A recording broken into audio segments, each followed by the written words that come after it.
Bonjour à tous, moi je m'appelle Benjamin Peter Schmitt, j'ai 25 ans et en mars 2012 jusqu'à janvier 2013, je suis tombé gravement malade. Je suis tombé dans une maladie psychiatrique, on ne comprenait pas ce qui se passait. J'habitais en Angleterre à ce moment-là et j'ai dû être rapatrié en France en urgence. Et très rapidement, j'ai commencé à avoir des hallucinations où je voyais des personnes, puis ils étaient au quotidien avec moi. Donc on a d'abord pensé que je faisais une dépression, puis on s'est dit que c'est beaucoup plus grave. Et puis très rapidement, on m'a donné des médicaments, des Temesta, des Valium, des anxiolytiques, etc. Et ça a été pendant ces 11 mois la descente aux enfers, littéralement. J'avais l'impression que plus j'avançais, plus les jours passaient, plus le fond du puits se creusait. C'était impossible pour moi d'en sortir.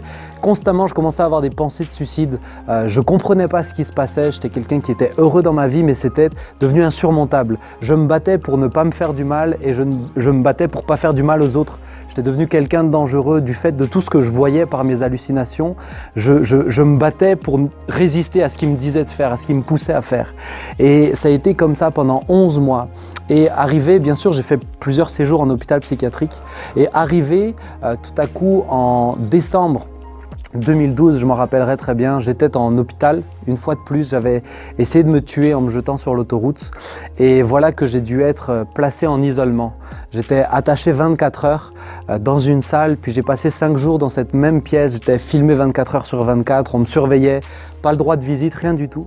Et là-dedans, j'ai décidé de parler à celui qui a été toujours mon meilleur ami, c'est-à-dire Jésus. J'ai toujours aimé, j'ai toujours cru en Jésus et j'ai toujours cru qu'il pouvait faire quelque chose. Mais vous savez, des fois, il y a des temps dans nos vies où on perd espoir. Peu importe ce à quoi on se rattache, ça peut être les médecins, ça peut être la famille, ça peut être les amis ou ça peut être Dieu, une religion. Mais on perd espoir. Et j'avais perdu un petit peu espoir. Et dans ce temps où j'étais enfermé dans cette pièce, j'ai fait la paix avec lui et je lui ai demandé de m'aider. Et il s'est passé quelque chose d'incroyable. C'est autant pendant ces 11 mois, j'ai toujours su qu'il était proche de moi parce que je crois que dans les temps difficiles, Dieu est avec nous si on lui laisse de la place. Mais autant à ce moment-là, s'est passé quelque chose de surprenant. Je me suis réveillé le lendemain et j'ai été totalement guéri. Alors que j'avais des hallucinations tous les jours, alors que j'avais des crises d'angoisse tous les jours, j'étais agoraphobe, je ne supportais pas la présence des gens, alors que j'avais des complications suite aux médicaments que je prenais, du jour au lendemain, j'ai été complètement guéri. Dieu, c'est comme si, je donne souvent cette image, c'est comme si Dieu avait allumé la lumière. C'était terminé.